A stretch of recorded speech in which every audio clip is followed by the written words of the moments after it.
अरे टुनटुन चिड़ा, तुम अपने मामा के घर नहीं जा रहे हो? मैं तो अपने मामा के घर जा रहा हूँ। क्या? पर मेरे तो मामा है ही नहीं, तो मैं किसके घर जाऊंगा? ये तो बहुत बुरी बात है। चलो कोई बात नहीं, वैसे हम लोग कल मामा के घर जाएंगे। मामा के घर पर बहुत सारे लड्डू मिलते हैं। मुझे लड्डू खाना बहुत अच्छा लगता है। अच्छा तो अब मैं चलता हूँ।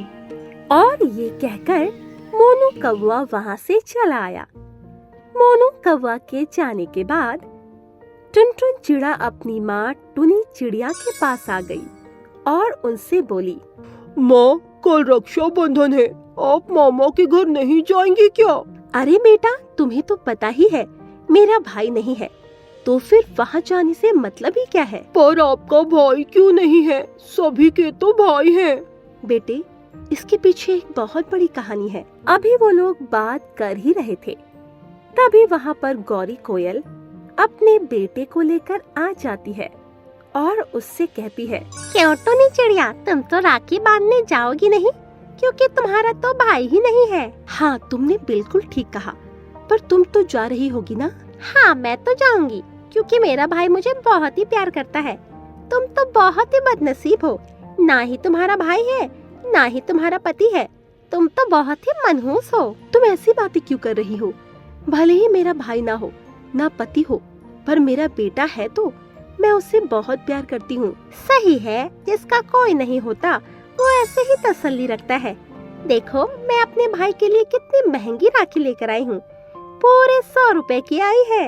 इतनी महंगी राखी कोई भी नहीं लाता है। अच्छी बात है, पर तुम्हें इतना घमंड नहीं करना चाहिए।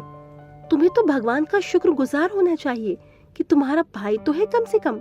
हाँ, ये तो तुमने बिल्कुल ठीक कहा। अच्छा, तो अब मैं चलती हूँ, कल की भी तैयारी करनी है। और ये कहकर गौरी कोयल वहाँ से चली गई। गौरी कोयल के जाने के बाद टुनी चिड़िया काफी ज्यादा उदास हो जाती है। अपनी माँ को इस तरह उदास देखकर टुनटुन चिड़ा ने उससे कहा, माँ, आप दुखी मत होइए, ये लोग तो ऐसे ही दुखी करने चले आते हैं। आप देखना, इन्हें भगवान कभी भी माफ नहीं करेगा। अरे बेटा, ऐसा मत कहो, हमें किसी के बारे में बुरा नहीं कहना चाहिए, चाहे हमारे साथ कोई कितना भी बुरा करे। वैसे माँ, मामा के साथ क्या हुआ था, आप मुझे बताओ ना। आप इतनी ज्यादा दुखी क्यों रहती हो? कोई ना कोई हादसा जरूर हुआ होगा। हाँ बेटा, तू बिल्कुल ठीक कह रहा है। एक बार तेरा मामा नदी किनारे पानी पीने गया, तभी वहाँ पर एक शिकारी आया और उसने तेरे मामा को तीर मार दिया, जिससे तेरा मामा वहीं मर गया और वो शिकारी उसे उठा कर ले गया। हम लोग उसे बचा भी नहीं पाए। इसी गम में तेरे नाना की भी मौत हो गई। और ये कहकर टुनी चिड़िया जोर जोर से रोने लगी। इस पर टुनटुन चिड़ा ने अपनी माँ को संभाला। वहीं रात को भी टुनी चिड़िया इस तरह रोती रही, क्योंकि उसे अपने भाई की बहुत याद आ रही थी।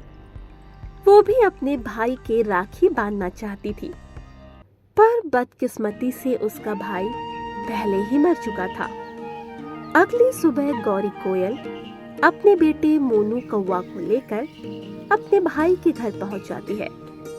जब उसके भाई गोलू कौवा ने उसे देखा तो उससे कहा, आ गई मेरी बहन, मैं तेरा ही इंतजार कर रहा था। कितनी देर लगा दी तूने आने में? अरे भैया, बस घर का काम करने में देर हो गई। मैं तो जैसे काम हुआ वैसे ही चली आई। चलो ये सब बातें छोड़ो, अब जल्दी से मुझे राखी बांध दो। हाँ हाँ भैया, अभी बांधती हूँ। मैं तुम्हारे लिए बहुत ही अच्छी राखी लाई हूँ।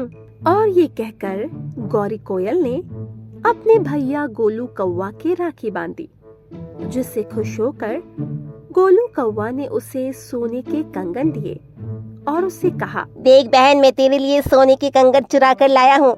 ये कंगन मैंने मुखिया हरी तोता के घर से चुराए हैं। पता है कितनी मेहनत लगती है इन्हें चुराने में? हाँ हाँ भैया, मुझे पता है, तू मुझे बहुत ही प्यार करता है। इन कंगनों को मैं संभाल कर रखूंगी। और एक मेरे पति हैं जो कुछ काम धंधा ही नहीं करना चाहते, बस मजदूरी करते हैं। तू अपने पति को समझाती क्यों नहीं? इससे वो अमीर नहीं हो जाएंगे। मुझे ही देख लो, मैं हाल ही में सोने के कंगन चुरा लाया। इसमें कौन सी मेहनत थी? और बेटा तुम लड्डू ले जाओगे? नहीं नहीं मामा जी, मुझे नहीं चाहिए। इस बार माँ ने घर पर बना दिए हैं। ये तो बहुत अच्छी बात है। चलो अब मैं काम पर चलता हूँ। हाँ हाँ भैया, मैं भी चलती हूँ क्योंकि घर पे ये अकेले हैं। और ये कहकर गौरी कोयल वहाँ से चली आई। अपने घर आने के बाद वो बहुत ज्यादा खुश हुई। वहीं दूसरी तरफ टुनी चिड़िया अपने घर पर बैठी काफी उदास थी। उसे इस तरह उदास देखकर टुनटुन चिड़ा भी काफी परेशान था, क्योंकि वो नहीं चाहता था कि उसकी माँ इस तरह उदास रहे। तभी वहां से जाबाज चील और गोलू कबूतर गुजरते हैं। उन दोनों ने जब टुनी चिड़िया को उदास देखा तो उससे कहा, अरे क्या हुआ बहन, तुम इतना उदास क्यों लग रही हो? अरे अंकल जी क्या बताए, मेरी माँ का कोई भाई नहीं है और आज रक्षाबंधन है, इसीलिए ये इतनी उदास है। क्या बस इतनी सी बात है? वैसे तो मेरी भी कोई बहन नहीं है और हम लोगों में कोई खून का भी रिश्ता नहीं है, पर फिर भी यदि तुम चाहो तो तुम मुझे अपना भाई मान सकती हो। ये देखो मैं राखी भी लाया हूँ। ये सुनकर टुनी चिड़िया बहुत खुश हो जाती है और वो उन दोनों से कहती है, अरे मुझे तो पता ही नहीं था कि मेरे भाई मुझसे मिलने आ रहे हैं। अगर पता होता तो मैं उनका स्वागत बहुत अच्छी तरह करती, पर आप चिंता मत कीजिए, मैंने फिर भी मिठाई बनाई है। अरे मुझे बस तुम्हारे प्यार की जरूरत है और किसी की नहीं। इसके बाद टुनी चिड़िया उन दोनों के राखी बांध देती है। राखी बंधने के बाद वो दोनों बहुत खुश हो जाते हैं और उसे चांदी के कंगन देते हुए कहते हैं, ये बहन हमारी तरफ से छोटा सा तोहफा है। सोने के तो नहीं है, पर ये सोने से बढ़कर है। अरे भैया, इसकी क्या जरूरत थी? मुझे इन सब चीजों की जरूरत नहीं है। मुझे तो बस मेरे भाई चाहिए थे जो भगवान ने मुझे दे दिए। तभी वहाँ पर एक पुलिस वाला आता है और उसने उन लोगों के पास आकर कहा, अरे भैया, यहाँ पर गौरी कोयल का घर कहाँ है? क्यों, क्या हो गया? आप उन्हें क्यों ढूंढ रहे हैं? अरे उन्होंने बहुत बड़ा घोटाला किया है, इसीलिए ढूंढ रहा हूँ। क्या बता सकते हैं उनका घर कहाँ है? हाँ हाँ भैया, चलो हम आपको उनके घर लेकर चलते हैं। इसके बाद वो सभी पुलिस वाले को लेकर गौरी कोयल के घर पर आ जाते हैं। गौरी कोयल जब पुलिस को देखती है तो काफी हैरान हो जाती है और वो पुलिस वाले से कहती है, ये तो तुम्हें पता होना चाहिए, क्या हो गया? चोरी की कंगन पहनती हो और मुझसे कह रही हो क्या हो गया? नहीं नहीं, ये तो कंगन मुझे मेरे भाई ने दिए हैं।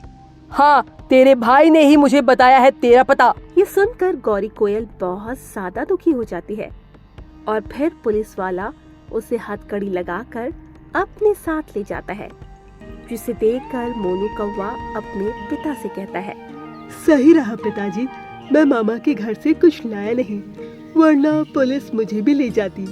और देखो मोनू, अब मेरे भी दो दो मामा हो गए हैं। और ये सुनकर वो सभी हंसने लगे। तो दोस्तों, इस कहानी से हमें यही सीख मिलती है कि हमें किसी की परिस्थिति का मजाक नहीं उड़ाना चाहिए, क्योंकि परिस्थिति बदलते समय नहीं लगता है। जंगल में एक जगह पंछियों का झुंड लगा हुआ था, जहाँ पर जोर जोर से रोने की आवाज आ रही थी। जब उस आवाज को टुनी चिड़िया ने सुना तो वो भी उन्हीं पंछियों के झुंड की तरफ चली गई। तो वहां जाकर उसने देखा गौरी कोयल जोर जोर से रो रही थी, क्योंकि उसका बच्चा चील ने मार दिया था। नहीं, ये क्या हो गया? मैं कुछ देर के लिए बाहर क्या चली गई? उस बेदर्दी ने मेरे बच्चे को ही मार डाला। ए भगवान, मैं तो मर जाऊं। गौरी कोयल को इस तरह रोता हुआ देखकर टुनी चिड़िया भी काफी ज्यादा दुखी हुई, क्योंकि कुछ दिनों से एक चील ने जंगल में आतंक मचा रखा था। वो रोजाना किसी न किसी के बच्चे या फिर अंडों को खा जाया करता था, जिस वजह से जंगल के पंछी काफी परेशान थे। अरे हमने तो पहले ही कहा था अपने बच्चों की देखभाल करो, पर कोई सुनता ही नहीं। देखा ना, आज गौरी कोयल ने अपने बच्चे को खो दिया। ये सब सुनकर टुनी चिड़िया को भी अपने अंडों की चिंता हुई, क्योंकि वो भी अपने अंडों को अकेला छोड़कर आ गई थी। और उसने कहा, अरे नहीं, ये मैंने क्या किया, मैं तो भूल ही गई। ये कहकर टुनी चिड़िया जल्दी से अपने घर पर आई तो उसने देखा घर का दरवाजा बंद था। जब उसने दरवाजा खोला तो उसके दोनों अंडे सही सलामत थे, जिन्हें देखकर वो काफी खुश हुई और बोली, हे भगवान, आपका शुक्रिया जो आपने मेरे अंडों को बचा लिया। अब मुझे सावधान रहना पड़ेगा, इसके बाद टुनी चिड़िया काम में लग गई। वहीं दूसरी तरफ चील अपने अगले शिकार के लिए घोंसलों में इधर उधर देख रहा था। तभी उसे एक घोंसला दिखाई दिया जहां पर कोई भी पंछी नहीं था। उस घोंसले को देखकर उसने कहा, अरे वाह, लगता है यहाँ कोई नहीं है, मुझे इसका फायदा उठाना चाहिए। ये कहकर वो उस घोंसले के पास आया तो उसने देखा वहां पर एक प्यारा सा बच्चा था। उस बच्चे को देखकर उसने कहा, अरे वाह, चलो मुझे भोजन तो मिल गया, अब इसी को खा लेता हूँ। ये कहकर उसने घोंसले को ऊपर से तोड़ा और उस बच्चों को खा लिया। इसके बाद वहां से चला गया। धीरे धीरे समय के साथ अब जंगल के पंछी काफी परेशान हो चुके थे, क्योंकि वो इस तरह अपने बच्चों को खोना नहीं चाहते थे, जिस वजह से पंछी अब जंगल छोड़कर जाना चाहते थे। अब हम तो इस जंगल में नहीं रहेंगे। अगर इस जंगल में रहे तो मारे जाएंगे, क्योंकि चील रोजाना किसी न किसी का बच्चा या अंडा खाता है। हाँ, सही कह रहे हो, उसने पहले ही मेरे बच्चों को मार दिया है और अब मैं नहीं चाहती हूँ मेरे आने वाले अंडों को भी वो कुछ करे। तो फिर क्या करें? क्या हम लोग यहाँ से चले जाएं? पर जाएंगे कहाँ? क्योंकि सर्दियाँ शुरू होने वाली है। अगर सर्दियों में हम लोग कहीं गए तो वैसे भी ठंड की वजह से बच नहीं पाएंगे। ये सुनकर सभी पंछी परेशान हो गए। किसी को कुछ समझ ही नहीं आ रहा था कि वो क्या करे। वही टुनी चिड़िया भी काफी परेशान थी।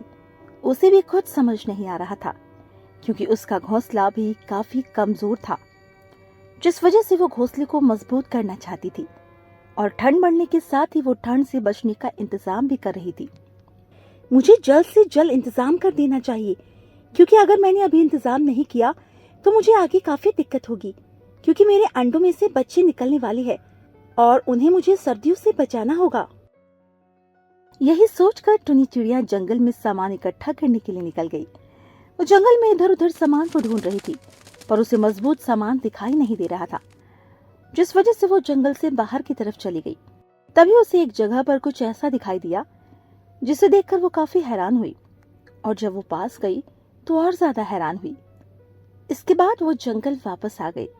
जंगल वापस आने के बाद उसने अपने आप से कहा, मुझे ये बात जंगल की पंछियों को बतानी चाहिए, इससे हमारी मुश्किलें हल हो जाएंगी। ये कहकर वो जंगल के पंछियों के पास गई। सुनो सुनो, मेरे पास एक ऐसी बात है जिसे सुनकर आप सभी खुश हो जाएंगे।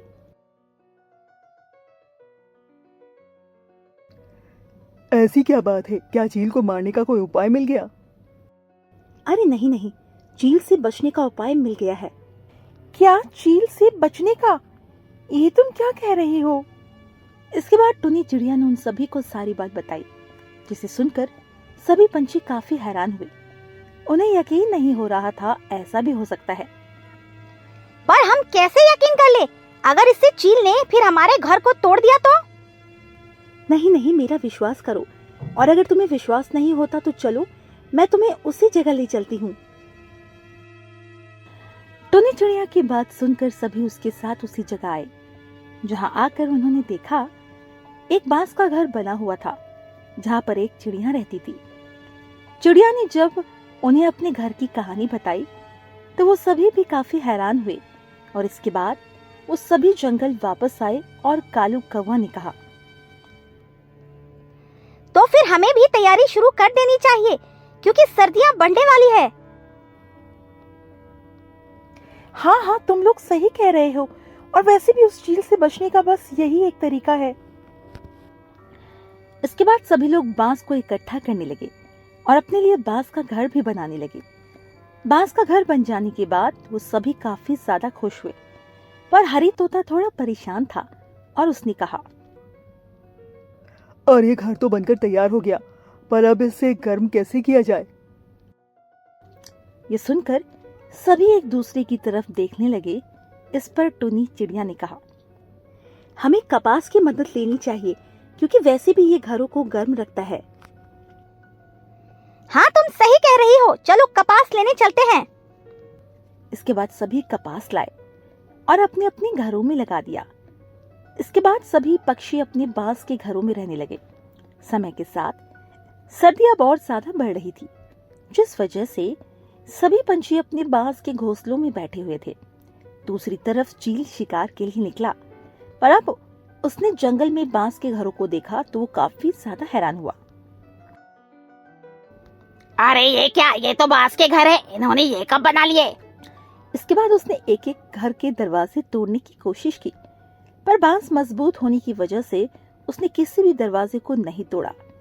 ना ही उसे कोई दरवाजा खुला मिला, जिससे चील उल्टे पांव वापस लौट गया।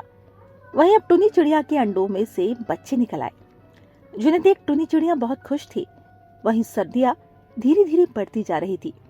दूसरी तरफ चील के पास कोई घर नहीं था, जिस वजह से वो अपने लिए घर ढूंढ रहा था। बस मुझे कोई घर का दरवाजा खुला मिल जाए या फिर कोई ऐसा घोंसला मिल जाए जिसमें मैं आराम से रह सकूं।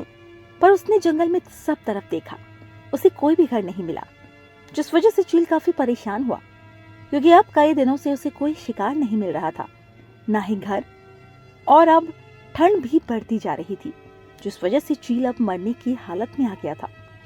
लगता है इस तरह तो मैं नहीं बच पाऊंगा, मुझे कुछ न कुछ करना पड़ेगा। यही कहकर चील ने एक योजना बनाई। एक दिन जब टुनी चिड़िया अपने बच्चों के साथ बैठी हुई थी, तभी किसी ने उसका दरवाजा खटखटाया, जिस पर वो थोड़ी हैरान हुई कि आखिर इस समय कौन, और उसने अंदर से ही आवाज दी, कौन है बाहर? अरे मैं हूँ, मुझे बहुत तेज ठंड लग रही है, मुझे थोड़ी सी मदद चाहिए। पर आप कौन हैं? अरे पहले तुम दरवाजा तो खोलो, तब बताऊं तुम्हें। ये सुनकर टुनी चिड़िया थोड़ी हैरान हुई, आखिर ऐसा कौन है उसके दरवाजे पर मदद मांगने के लिए आ गया। टुनी चिड़िया को कुछ समझ नहीं आया और उसने कहा, इस समय कौन होगा? सुबह का समय है, क्या करूं? कुछ समझ नहीं आ रहा। वहीं उसे डर भी लग रहा था, कहीं चील तो नहीं है। इसीलिए उसने अपनी खिड़की से बाहर झांक कर देखा तो उसके दरवाजे पर चील खड़ा दिखाई दिया, जिसे देखकर वो समझ गई ये चील है, और उसने कहा, नहीं नहीं, मैं दरवाजा नहीं खोलूंगी। क्यों, तुम दरवाजा क्यों नहीं खोलोगी? क्या तुम अपने द्वार पर आए मेहमान को ऐसे ही जाने दोगी? हाँ, अगर मेहमान कसाई हो तो उसे ऐसे ही जाने दिया जाता है? मुझे पता है तुम चील हो। यह सुनकर चील काफी हैरान हुआ कि आखिर टुनी चिड़िया ने कैसे जान लिया। वहीं अगर टुनी चिड़िया की बात की जाए तो उसने अपने घर को इस तरह बनाया था जिससे वो बाहर खड़े पक्षी को भी अंदर से देख सकती थी, और इसके बाद चील वहां से चला गया। इस पर टुनी चिड़िया ने कहा, मुझे पता है तुम अब यही तरीका अपनाओगे, क्योंकि अब तुम्हें कहीं भी भोजन नहीं मिल रहा होगा। वहीं समय के साथ अब कड़ाके की ठंड पड़ रही थी, चारों तरफ बर्फ ही बर्फ थी, जिस वजह से सभी पंछी अपने बांस के घरों में बैठे हुए थे। एक चील ही था जो इधर उधर घर की तलाश में भटक रहा था। दूसरी तरफ बड़े बड़े पंछी गिद्ध अपने शिकार के लिए इधर उधर भटक रहे थे। वो दूसरे जंगल से इस जंगल में आए हुए थे, पर जब उन्होंने देखा यहाँ पर बांस के घर बने हुए हैं तो वो थोड़े परेशान हुए। अरे लगता है इस जंगल में शिकार नहीं मिलेगा, हमें किसी दूसरे जंगल जाना चाहिए। क्या करें, हमारा नसीब ही खराब है। ये कहकर गिद्ध दूसरे जंगल जाने लगे। तभी उनकी नजर चील पर पड़ी, जो एक पेड़ पर बैठा हुआ था। चील को देखकर गिद्ध बहुत ही खुश हुआ और बोला, चलो शिकार का इंतजाम हो गया, इसी का शिकार कर लेता हूँ। वैसे भी इसे देखकर लगता है ये ज्यादा दिन जिंदा नहीं रह पाएगा। ये कहकर गिद्ध ने चील पर हमला कर दिया और उसे मार डाला।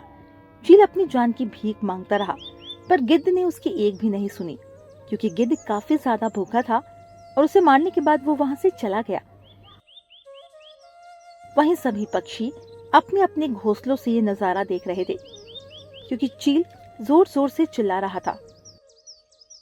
चील के मर जाने के बाद सभी जंगल के पंछी काफी ज्यादा खुश हो गए, क्योंकि चील को उसके करने की सजा मिल चुकी थी। वहीं अब उन्हें चील से भी छुटकारा मिल गया था, और अब सभी पंछी आराम से अपने बांस के घरों में बैठकर ठंड गुजरने का इंतजार कर रहे थे। हमें इस कहानी से यही सीख मिलती है, जो जैसा करता है उससे वैसा ही फल मिलता है। इसीलिए हमेशा हमें अच्छे कर्म करने चाहिए, ताकि हमें अच्छे फल मिले। तो दोस्तों, हमारी कहानी आपको पसंद आई हो तो कृपया हमारे चैनल को लाइक एंड सब्सक्राइब करना ना भूलें, और हाँ, बेल आइकन को जरूर दबाइएगा।